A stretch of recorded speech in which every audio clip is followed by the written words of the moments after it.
Hello, ladies and gentlemen. As always, I'm your host, Al, and while a lot of you point out that I don't have my usual background that I'd have right here, a lot of stuff's going on, so the background over here is kind of messy at the moment, and my bed's here, so it's kind of hard to actually have things set up so that way I can film properly, but, you know, it's how it is. Still trying to figure stuff out, but the big thing, though, is that today's review, media review, is none other than, of course, a Harry Potter x Overlord review. And, oh my god, is it actually funny and good and great and just all around? I don't even know how to explain this one. This is Harry of Nazarick. And this one is where a young Harry Potter is discovered by the Great Tomb of Nazarick and is quote-unquote rescued by them. He is adopted into the Great Tomb and is the child and essentially heir to the Nazarick family, or at least the Nazarick itself. Ain's the father, Albedo the mother, and everyone essentially the aunts and uncles of Harry, and of course we obviously know that Cocytus is the very much so proud uncle of Harry. By the way, Mom. Which I would get into it, but I don't want to spoil this. I want you guys to read this yourself, because the first book ended, essentially. And it ended in such a great way that at first you think this was a bashing story of bashing Dumbledore and Magical Britain. No, yes, sort of, confusing.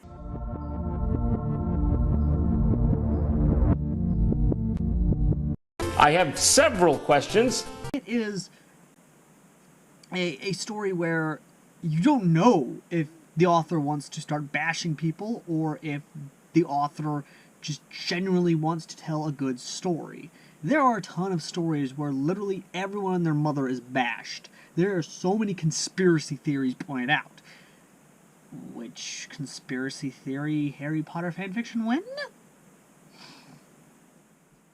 Again, there's so much that the story does right, and very little it does wrong. The relationship that Harry Potter has to the Nazarick family, Nazarick family's mythos and lore as a whole being introduced to Magical Britain, and the fact that they are a old, and I mean old, magical family. There is so much that is genuinely really interesting and good. Something that is genuinely and generally really awesome in that sense. There is still the same manipulation that we see in the Overlord mythos as well, and the show and the manga and the light novel. We still see that planning. We still see everything. The friends of Harry even is different from the friends we see in the main mythos and the main storyline.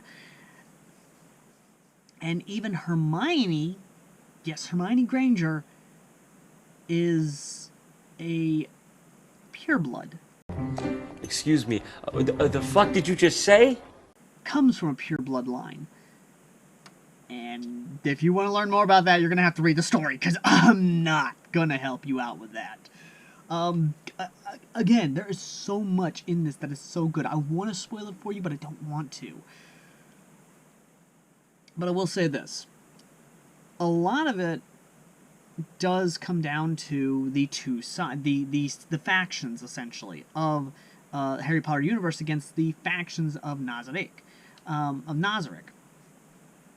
We have Magical Britain Magical Britain and the ICW trying to get a foothold in the Nazarick family, or at least in that bloodline, trying to get a hold into them, try and get political power, try and get monetary power as well. With the Dark faction, they're trying to get a foothold into them, but Nazarick family is primarily gray. With the Light faction, with good old dumbass Dumbledore, or at least senile Dumbledore, or whichever Dumbledore you want to go with on this, he's trying to get the family to stay the path of the light, quote-unquote, even though without either or, there is no anything, yin, yang. Of course! Now, the cool thing about this story is that it subverts your expectations of what the characters are going to do. Both sides, the Light and, of course, Nazarick, are looking way too deep into each other. Nazarick believes that Dumbledore and the Light basically want to manipulate their adopted son and kind of gain control of the house title, the funds, everything. Dumbledore just wants to make sure that Harry Potter is safe. Finding out that the people that he was with exactly weren't that great. That's the only little bit of spoilers I'm going to give you. But, well, I'm going to give you one more spoiler before I give you my actual thoughts on this thing. The deepness of understanding, or at least the deepness of their own little conspiracies, goes to the point where they're trying to understand Harry Potter. They're trying to understand Harry Nazarick, as a whole.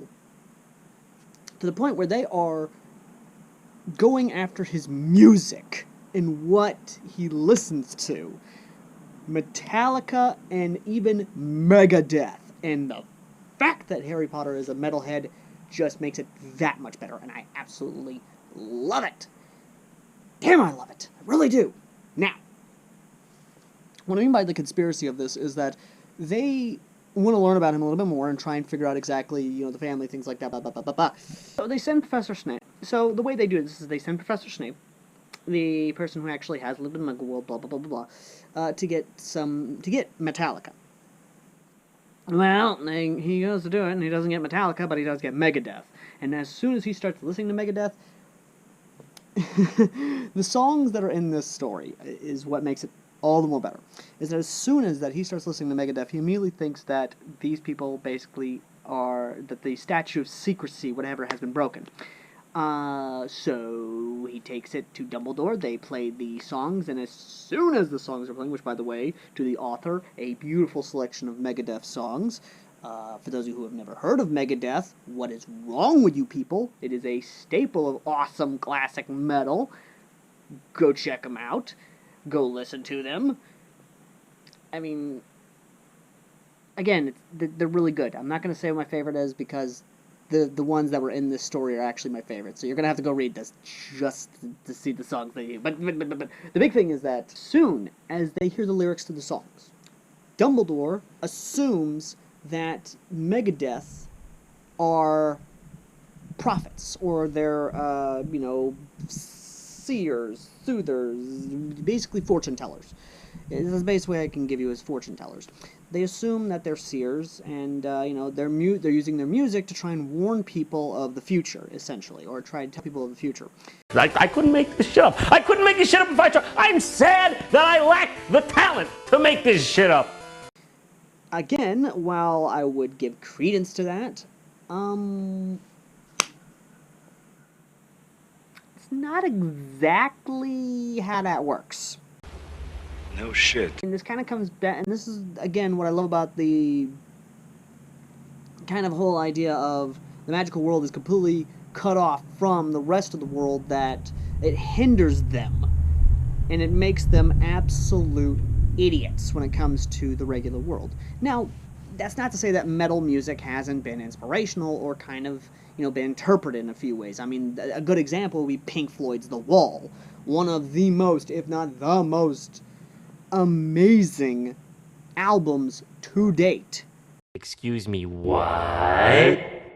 And the most deep meaning albums to date. Again, you can point out whichever one you want to go with as your album that has been the deepest meaning. But again, I'm not going to argue with her nor try to basically point out all the other ones. I just point out Pink Floyd's The Wall because it's Pink Floyd's The Wall. How can you not point that out? Either way, though, the first book ended, and both sides, or at least Nazarick's side, still assumes that the light is trying to manipulate their Harry, essentially. And I am going to spoil a little something more. Harry's greatest wish in this entire story, after being adopted by this family, is being a servant, or at least being able to serve the overlords, the supreme ones, because that's his way to that's basically his way to pay them back for all the kindness, all the love, all the generosity, everything that they have shown him of being a family. He wants to give that back. He wants to return that love back in the only way he was raised how. Being a servant of the supreme ones. And all I can say is, that's amazing. That is honestly amazing. So, that was Harry Potter of Nazarick. Or at least Harry of Nazarick. And what are my thoughts on it? Legitimately, it's actually a really good story. It's basically like Overlord, essentially. And that's what I love about Overlord stories when done right. And this is one of those stories that was done right. The whole point of it is showing that someone is way over their heads, trying to rule the world, being subversive, trying to basically keep things from going way overboard, and yet failing at the same time. This is that story, but to an extreme. Yes, Harry is now the son of Ainz Ongon and Albedo. Albedo loves Harry in this, which originally started out as basically her learning how to care for a child when her and Ainz have a child, finally. But as things went on, she developed feelings for Harry. That is beautiful character development and does make sense. You love something for so long, you treat that as your child. And what I would love going forward for this, and I mean this wholeheartedly, what I would love to see going forward in this story, to the author himself, I want to see the same subversion as you keep doing, as we have seen in the story in the first book. I would love to see how things play out in the Chamber of Secrets. The Chamber of Secrets being one of those tales that is just absolute insanity. Or at least, not really insanity, just absolute idiocracy. With a giant fucking snake. So I would love to see that, especially with Dobby trying to pop in and try to warn Harry Potter of, not going back to the... That ain't gonna fucking work. As soon as Dobby shows up, all of Nazarick is gonna just come down on the bastard. I would love to see more politics, honestly, in the Wizarding World, of Ainz Ongon basically subverting them, basically taking control of magical Britain out from under them. I would love to see more of this. I really would. And then, of course, obviously, going down the line, the Goblet of Fire debacle. That's going to cause a hell in a handbasket. Just because as soon as that arc comes around, things are not going to be easy. And that's going to cause probably Nazarick to kind of tip their hands and immediately get involved wholeheartedly. Especially a lot of the stuff that is introduced throughout the whole story. Again, this was a really, really good... It's just good. It really is. So, ladies and gentlemen, I want you guys to check this out. Like I said, as always, in every single media review that I do, link to this down below in the pinned comment. And if you want to support me directly, you can actually donate Amazon gift cards now, since I have an Amazon account. You can contact me via my Discord, which of course I'm in, down below as well, to kind of be like, hey, how can I support you? Or if you want to help out the channel directly, or, kind of in general, just allow us to kind of help out the channel grow, you can donate to the PayPal down below. And as always, ladies and gentlemen, I've been Airsoft Al, and next time, instead of Harry Potter or Overlord, we take a look at Honestly, something I haven't done in a long time. We take a look at another Mass Effect story. Or I might just do a random one-shot story. I don't fucking know. I haven't decided yet. But either way, though, as always, ladies and gentlemen, I've been Airsoft Al, and I will see you lovely, lovely people in the next media review. And, again, to the author, you did great on the story. I can't wait to read more of it, my dude. Till next time.